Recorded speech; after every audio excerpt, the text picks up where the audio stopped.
Assalamualaikum warahmatullahi wabarakatuh. Perkenalkan, nama saya Farid dari Prodi Statistika, Stambuk G501-20005, kelompok 2 dari kelas 8H. Pada kesempatan kali ini, saya akan mereview kembali materi modul 5 dengan judul Memahami Konsep Hukum Mendel. Adapun tujuan praktikum kali ini yaitu mahasiswa mampu memahami angka-angka perbandingan dalam hukum Mendel melalui hukum kebetulan.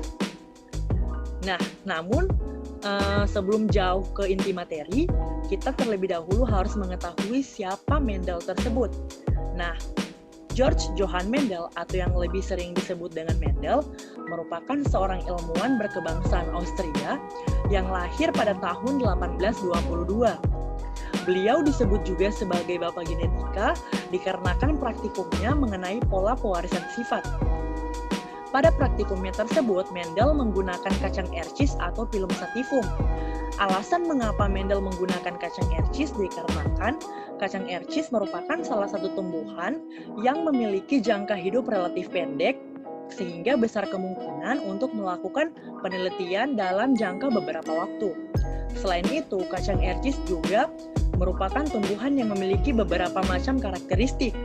Dan kacang Ercis memiliki bunga yang dapat melakukan penyerbukan silang sendiri dan dapat menghasilkan galur murni. Pada percobaan ini juga, Mendel mengambil atau menghasilkan galur murni, di mana kumpulan dari galur murni tersebut dimurnikan melalui pemurnian dari beberapa generasi. Untuk memastikan galur murni tetap murni, maka Mendel menciptakan 14 galur murni dari 7 pasang galur murni dari satu unsur atau satu galur murni dari setiap karakter. Nah, dari percobaannya juga, Mendel menciptakan yang namanya hibridasi, di mana hibridasi merupakan proses perkawinan silang antara tumbuhan atau antara makhluk hidup yang memiliki sifat beda, namun memiliki karakter yang sama. Dari hasil percobaan tersebut, sehingga Mendel mendapatkan hasil yang diberi nama hukum 1 Mendel atau sering disebut dengan hukum segregasi. Kemudian hukum 2 Mendel atau yang sering disebut sebagai hukum asortasi.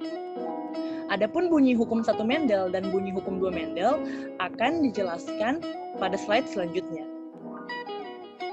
Nah, hukum Mendel 1 dan hukum Mendel 2. Segregasi atau disebut juga sebagai hukum Mendel 1 yaitu alel yang biasanya muncul berpasangan akan berpisah pada pembentukan gamet, di mana salah satu alel memasuki setiap gamet. Setelah itu, alel secara acak akan bersatu dengan gamet dari jenis kelamin lainnya. Kemudian asortasi.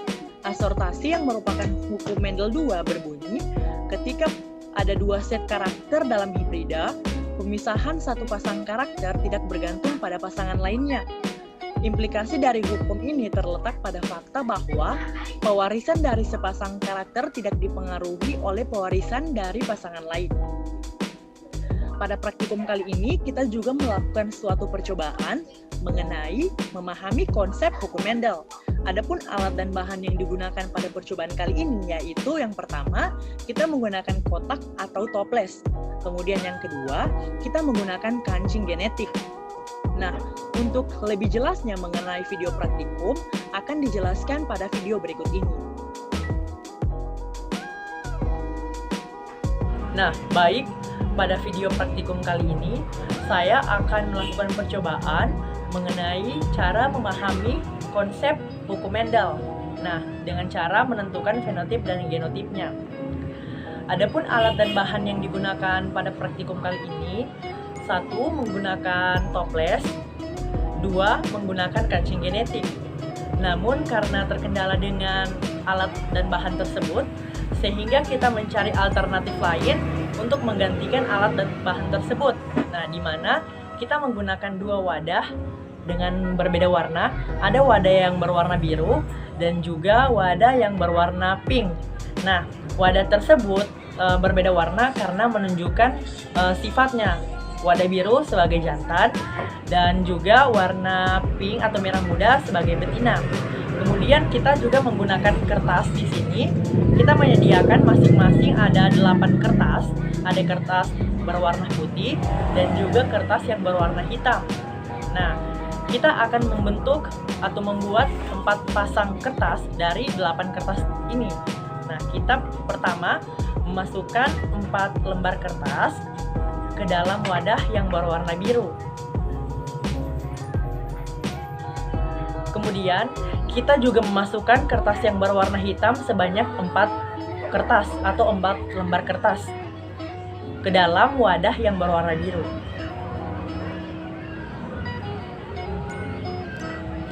Selanjutnya, kita juga memasukkan atau melakukan hal yang sama dengan wadah yang berwarna merah muda.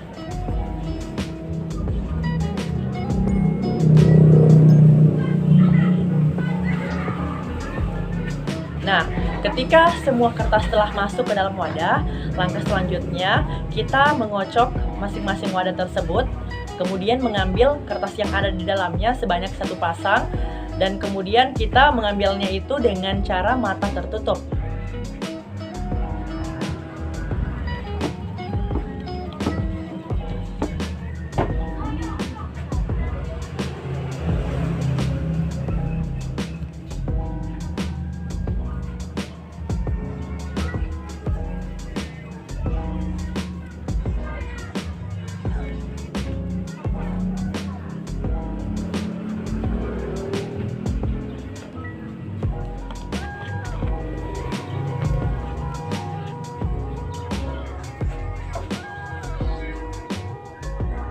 Nah, setelah semua wadah warna biru telah isinya telah selesai kita ambil, kita melihat perbandingan yang telah kita dapatkan.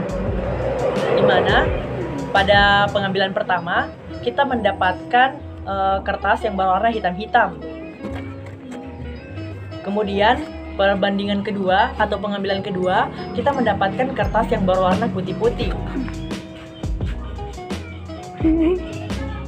Pengambilan ketiga, kita mendapatkan warna atau kertas yang berwarna hitam putih. Pengambilan keempat, kita mengambil warna dengan kertas berwarna putih dan hitam. Nah, begitupun dengan wadah yang kedua, wadah yang berwarna merah muda. Kita melakukan hal yang sama. Kasihan dia. Wah.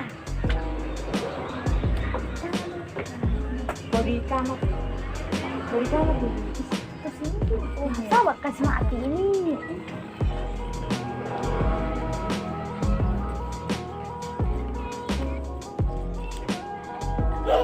Gibran, baterai ya? Mana ini? Baterai ya, Gibran.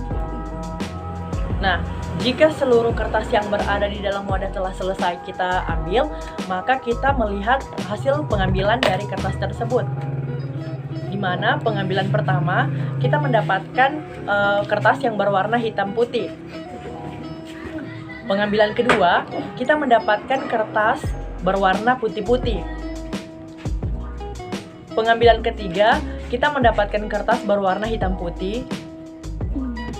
Dan pengambilan yang terakhir kita mendapatkan kertas yang berwarna hitam-hitam. Nah, untuk hasil perbandingan antara genotip dan fenotipnya akan saya bahas lebih lanjut.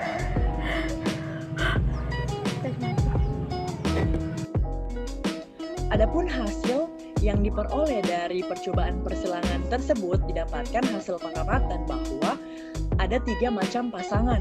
Yang pertama, kita menggunakan atau menghasilkan pasangan yang berwarna hitam putih. Kemudian kita mendapatkan pasangan yang berwarna hitam-hitam dan kita mendapatkan pasangan yang berwarna putih-putih.